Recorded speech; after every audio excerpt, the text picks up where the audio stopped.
This is the Unstuck Business. I'm your host, Rob Z. Today we're with JoJo LaRiccia. JoJo, I love to dive into questions that kick off our episodes because bigger questions lead to bigger breakthrough in our business and our lives. And I'm very curious to find out from you. You reinvented your business, your filmmaking career during the pandemic. And what did that look like for you? What did it actually practically look like for you to reinvent what you've been doing your entire life and do what you're doing now?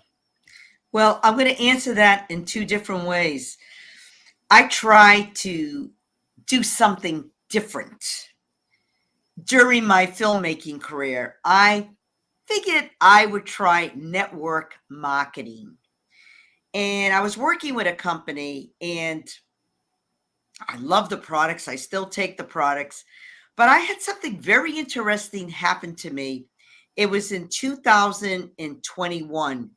And it hit me hard that I curled up into a fetal position for like a day, having a pity party. I was told that I sucked at being a network marketer, that I was told this by 3 people in 24 hours. And I went, do you think the universe is telling me something? So what should I do? Go back to doing what I do really well. I'm a filmmaker. But here's the catch.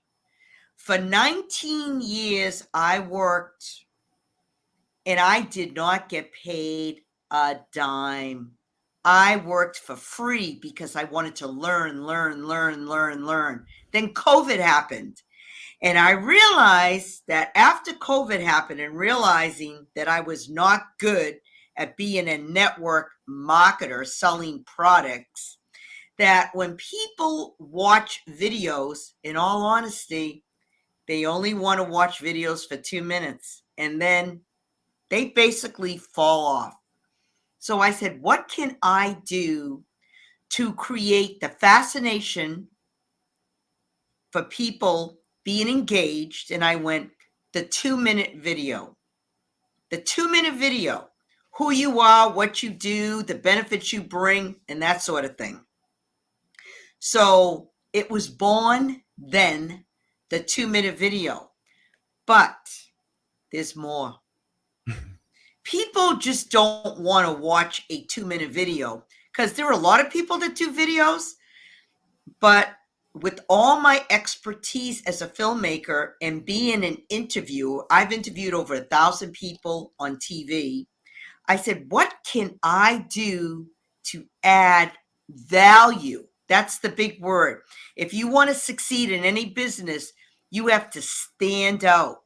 So what I do is, not only do I create the 2-minute video, but I interview people so I can write your copy. I will film you remotely in HD or 4K. I will do a custom design edit built around your brand. Now, I'm a film editor, but I don't have time to edit. So I have 3 people that I work with. But here's the really big value and takeaway. I help people to distribute their video up to 107 ways. So I write, film, edit, and distribute.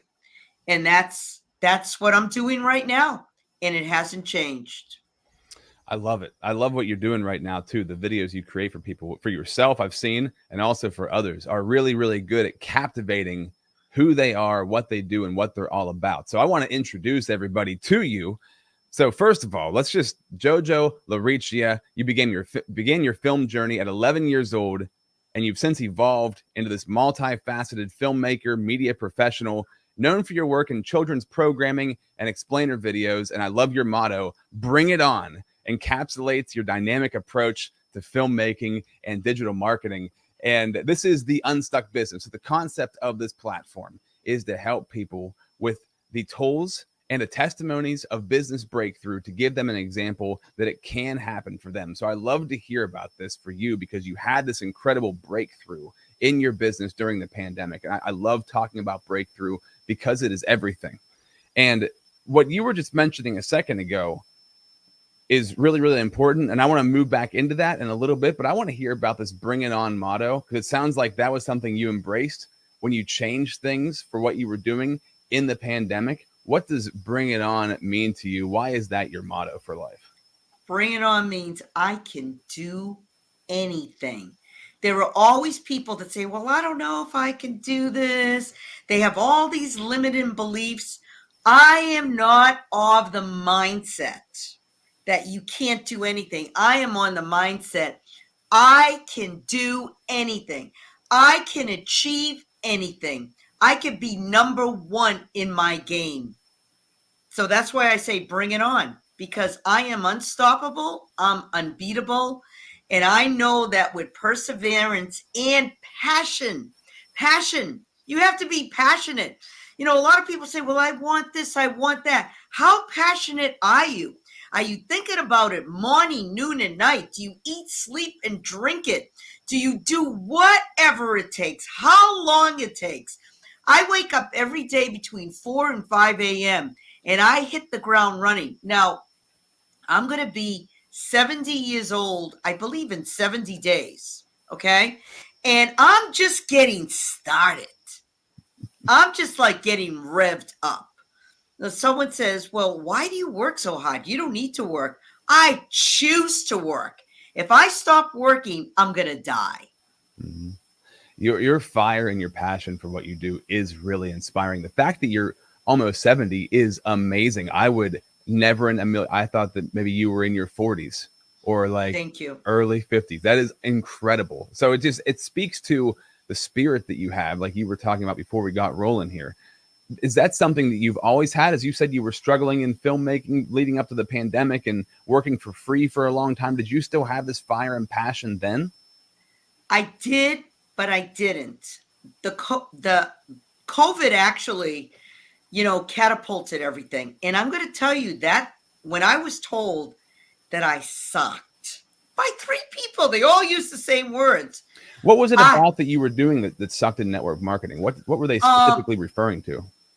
I was too aggressive, and no one wants to be sold.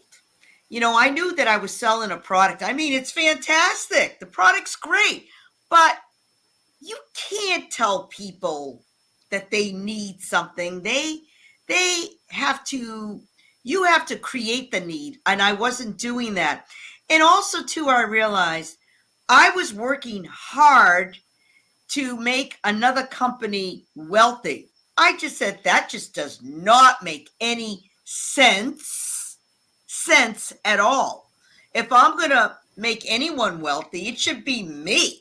Yeah. I mean, I shouldn't be worrying about like lining someone else's pockets because I have too much energy, and it wasn't working. I was too aggressive.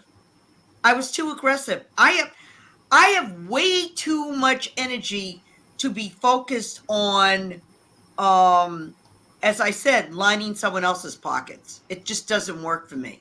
With what I'm doing now, because I have those 4 pillars where I write, film, edit, and distribute, I'm able to exert all this energy and help other people's businesses to grow. I want everyone that I work with to make an extra $1 million, not $1 million, an extra $1 million. I love that. Your energy really is palpable. Like when you're around you, which I'm sure you've heard this before, it's contagious. So like, yeah, I love being around people who have super high energy because it just gets you fired up. And I can tell you're working from your zone of genius, right? And so many people, and this is something I help people with when we're talking about breakthrough, it's like to find the breakthrough in your business, you've got to work from that zone of genius. It's the thing you're really good at that also gives you a ton of energy whenever you do it, which is why I do this podcast, because I come from a broadcasting background. I spent 20 years in broadcasting. It's what fires me up. I know filmmaking is what fires you up. So how did you know to go into that world for your zone of genius? Because a lot of people will shy away from the thing they really want to do and do things they don't necessarily want to do because it's going to please somebody else. Was that something you were encouraged to do younger in life? That's something you had to figure out for yourself? What has that journey been like for you? Okay, so I'm a kid, and my oldest brother, Joe, decided to go into the seminary to be a priest. So my dad buys this beautiful SLR camera, single lens reflex. Now they're a DSLR, digital single lens reflex. And he throws this camera down to my brother Sal. And he told my brother, I want you to document everything about your brother's journey going into the priesthood. Honestly, I was a little bit jealous. I gotta tell you, I wanted that camera to be thrown at me. So my brother, he's an extraordinary photographer still to this day, started taking pictures. And I was looking, and everything that my brother Sal was, I wanted to be. He was like my role model. If he built a telescope, I wanted to build a telescope. He was a photographer. I wanted to be a photographer. So I learned from the local teen center that there was a photography class at MIT. Now, mind you, I'm a kid. I don't know anything about college or tuition. And I found out where the location of this photography class was. So myself and my friend Petey, who I'm still friends with today, like over we're going on 60 years, and knock on the door. And this guy, Jeremy, answered the door. And I says, hi, Jeremy. I said, I want to take this photography class. And he looked at me, he said, you can't take this class. You're a kid. You're not an MIT student. You didn't pay for tuition to come to MIT. I looked at him and I said, do you think we rode our bikes here 2 miles to hear you say no? I don't think so.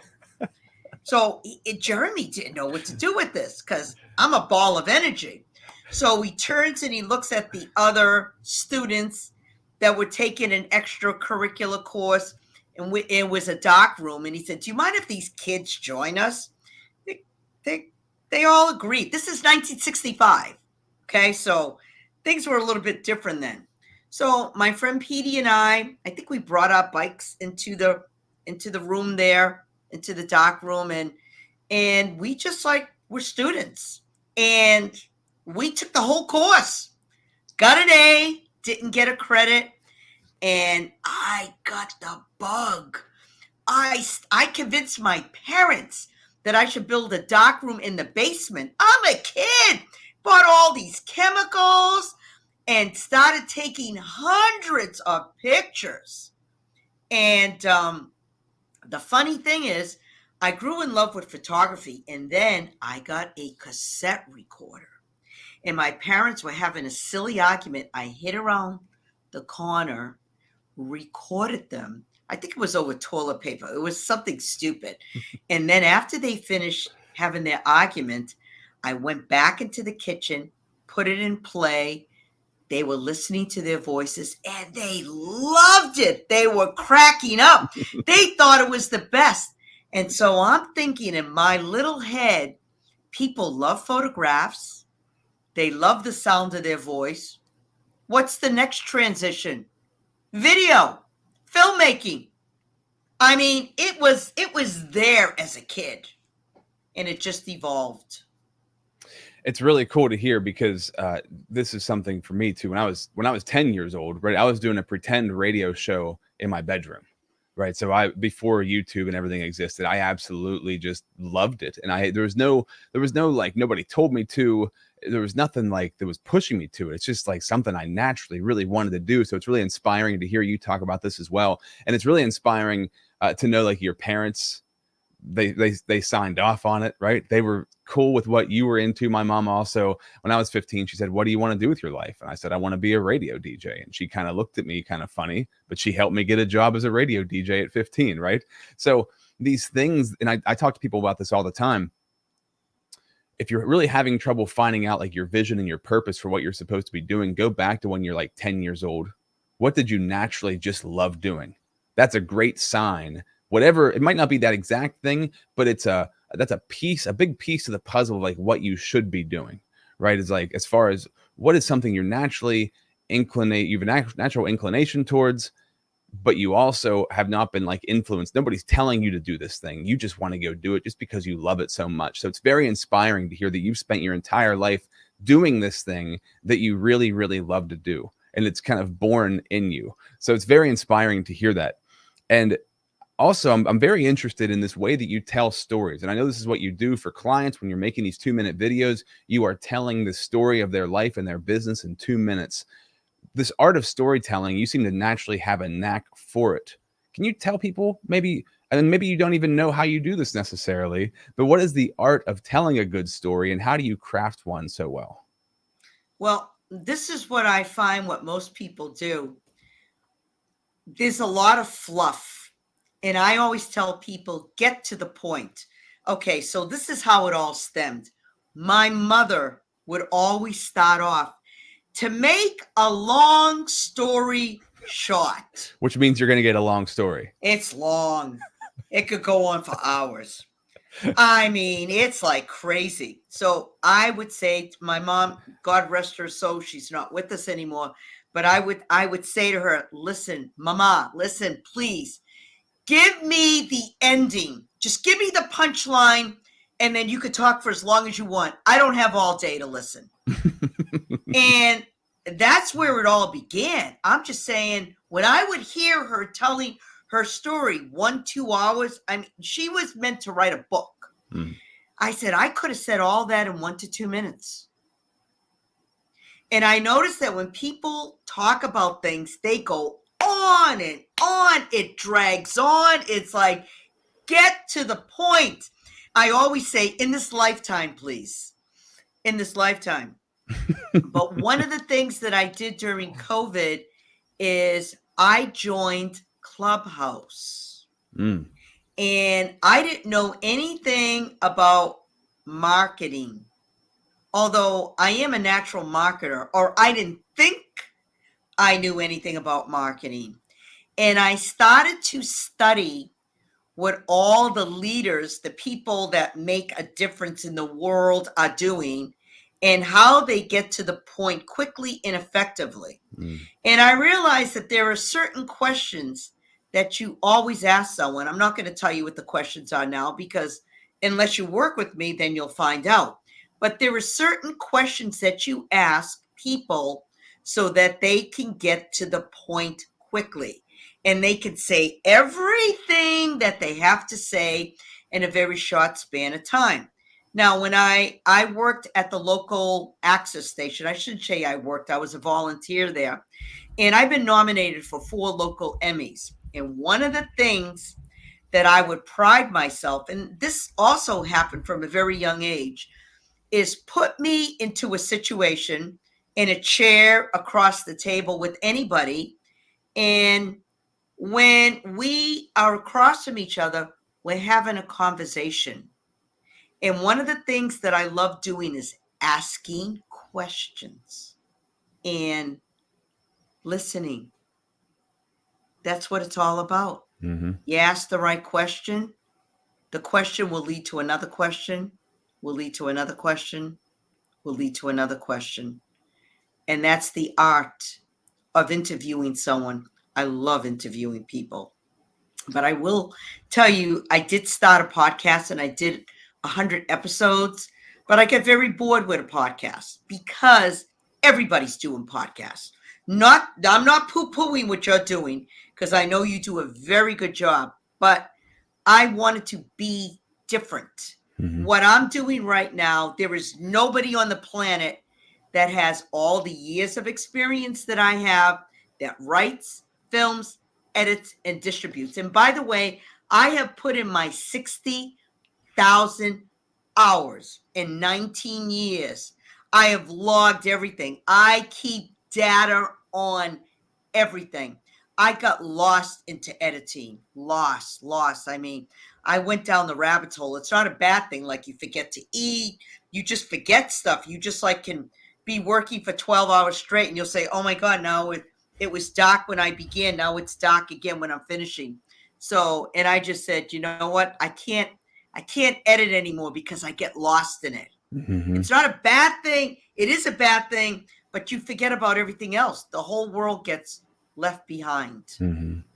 Very, very true. That's one of the, why do you think I do this thing live?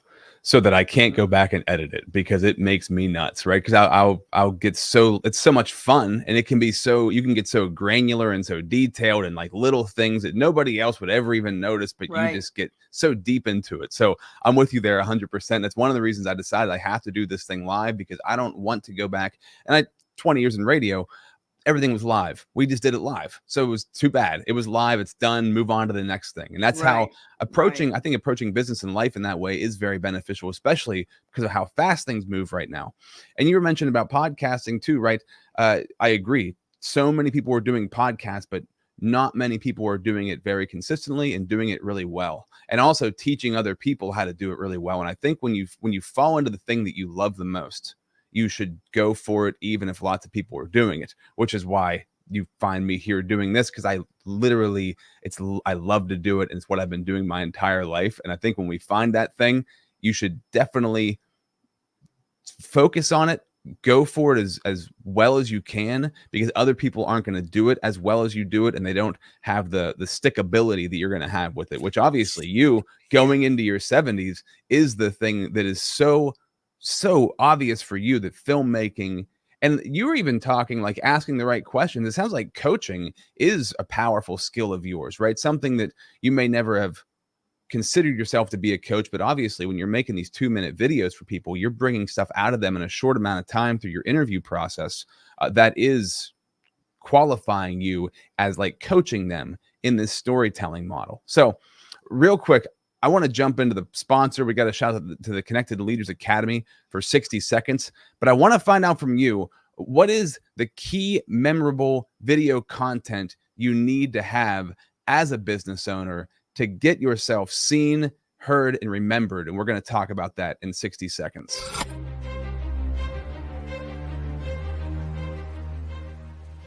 Hi, my name is Jose Escobar, and I'm the founder and CEO of the Connected Leaders Academy. We're a growing tribe, a community of entrepreneurs all over the world, globally, all across the country, high performers, titans of industry. If you're an entrepreneur and you're looking to grow personally and professionally, scale your influence, develop your skill sets, move the needle in your business, more clients, more money, more profit, the bottom line, and of course, grow your circle and your network like never before, this is where you want to be. Join the Connected Leaders Academy today. We are scaling massively. We want to welcome you in. Check me out on Instagram and on Facebook, the @ JAESCO25. We look forward to having you join us. Take care. All right. So you work with hundreds of business owners making these 2-minute videos. The key components for making memorable video content for businesses, what are some of those things that people could glean from what you've learned over the years? I want you to ask the question in a different way, because there's so many aspects. Can you tune in even a little bit deeper? Because before the commercial, you said, what are things where people could be seen, heard, and remembered? Mm-hmm. So from the first time you asked the question, I would say you want to be seen, heard, and remembered. Oh, okay. I'm going to back up. A lot of people create videos and they take a lot of shortcuts. I do not believe in shortcuts, because when somebody is creating a video, I shoot 24 frames per second. Okay. 24 frames in a second. Every single frame has intention and purpose. Every single video, 2 minutes, there's an opening, there's a closing, there's the color correction, the audio correction, there's the flow, there's the graphics, there's the animation, there's the ebb and the flow of everything. Everything's got a blend beautifully together. What a lot of people don't know, unless you're a filmmaker, and I'm sure you'll appreciate this, for every minute of footage that's produced correctly, an editor will spend 10 to 15 hours on 1 minute. 1 minute. When people say, oh, I could do my own video, or they're doing videos like this, blah, blah, blah, blah, blah, blah, blah, blah, blah. Guess what people get? Blah, blah, blah. Okay? I don't believe in the blah, blah. I don't believe in the shortcuts. A professional person showed me his video yesterday. He said, well, we have people in house. And I said to him, this is not a professional video. Okay? Anybody can use a cookie cutter templates and add captions and all that stuff. That is not a professional video. That is a video from a template. You did not create that from scratch. I am really anal about that stuff. And this is what I bring to my clients. They have a great pitch. They have it's filmed correctly. They have great editing. But the takeaway to be seen, heard, and remembered is, where is it placed? The most important places you can put your video is on YouTube. Google owns YouTube. Google is the #1 search engine in the world.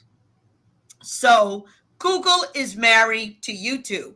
So when you're on Google and you're on YouTube, you're going to be seen, heard, and remembered.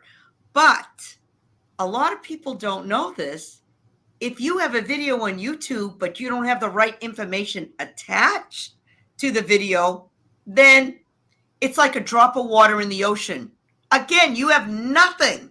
Just because you're on YouTube doesn't mean people are going to see you.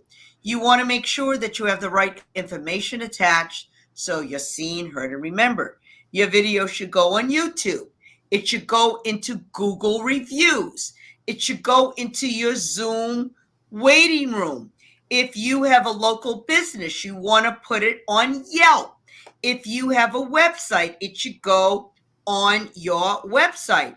Do you have a business profile? Does it allow videos? Are you on Facebook, Instagram, TikTok, Alignable, Pinterest? The list goes on and on. Do you have a QR code? Can you put it there?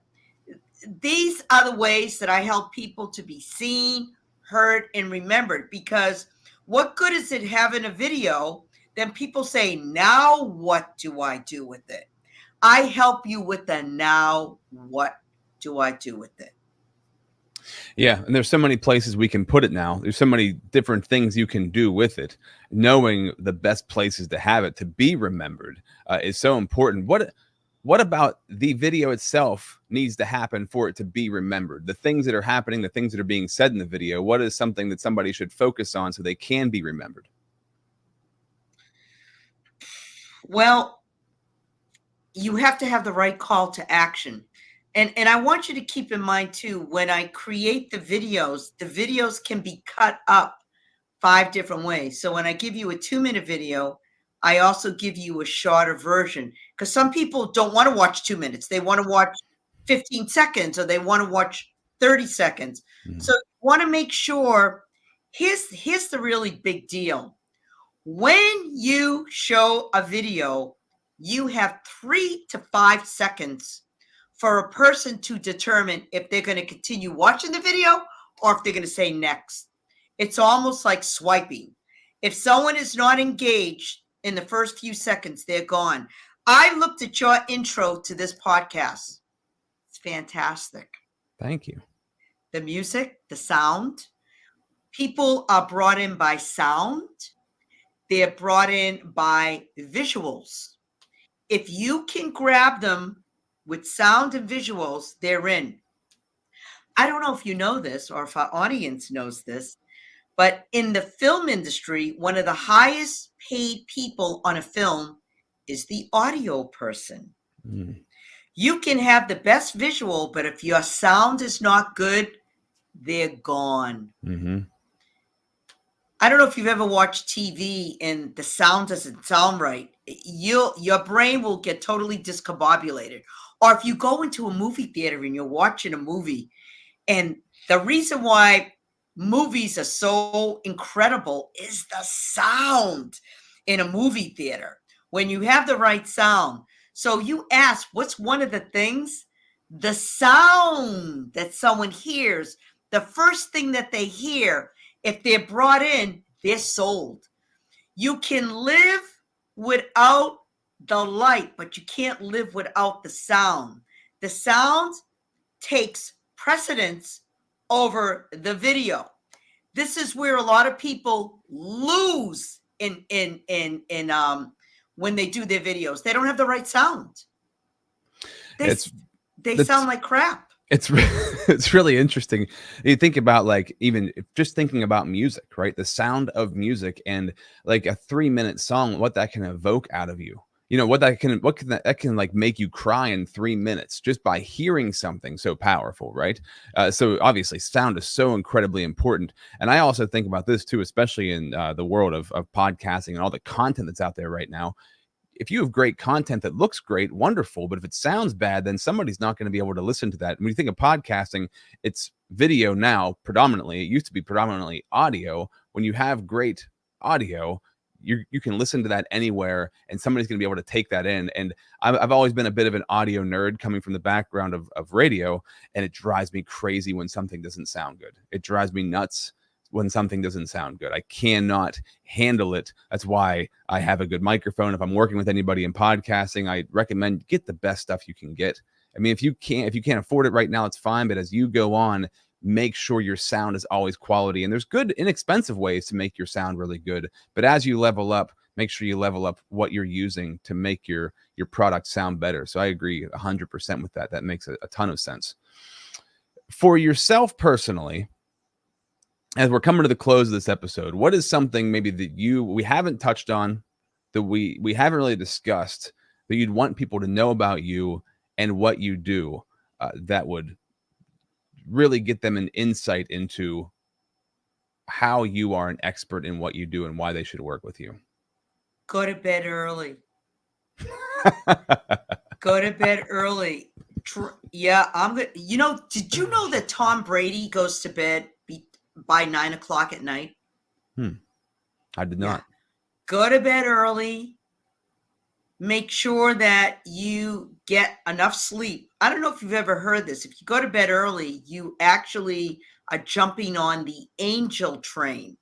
Now, I'm not a doctor, but according to statistics, starting at 10 p.m. and onward, I think till about 5 in the morning to when the sun rises, every single hour, there is repair going on in your body for all the different organs. If you're in bed early, your body is being repaired the way it should be. So people say, why do you look so young? I'm doing all the right stuff. Okay, I'm going to bed early.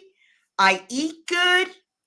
And, you know, it's the mind, body, soul connection. Every morning I wake up, there is a word that I say that connects me to the heart and soul of God. And the word is Hugh, H-U. It is not a religion. And let me just be very clear about that. Hugh, there is a Hugh app, H-U. It neutralizes, stabilizes, and harmonizes everything in life. Neutralizes, stabilizes, and harmonizes. We are all human. Hugh, we all have God inside of us. We're all God men. We're all connected to the source. I don't care what you call it. I don't care if you're religious or not. There's something greater than us. We just didn't pop into the world, okay? It's that simple. So I make sure that I am aligned every day. Every day I hew. I move. I drink lots of water. Lots and lots of water. You have to hydrate. I think that about 70% of our body is water. If you're not eating right, you're not sleeping right, and you're not doing all the right stuff, nothing else is going to work. Just as who says, forget about it. It's not gonna happen. But when you take care of yourself, your mind, your body, and your soul, you're gonna rock, and you're gonna be able to do what you love. And that's my 2 cents. Man, it's why I love doing this. I love doing this podcast because I learn something new every day. I've never heard about Hue before. I've never heard anybody bring that up. Can I show you? This is the please. This is the Hue app. Hue app. Okay. So when I tap on it, I just want to show you, experience the God sounds. And when you click on it, well, you won't be able, but if you listen to it, and it's like, I'm going to tell you, it has changed my world. I've been hueing since 1990. So we're going on 34 years. 34 years I've been hueing. 34 years. And by the way, don't take my word for it. And when you hue and things start changing and shifting, give me a call. We'll have a discussion.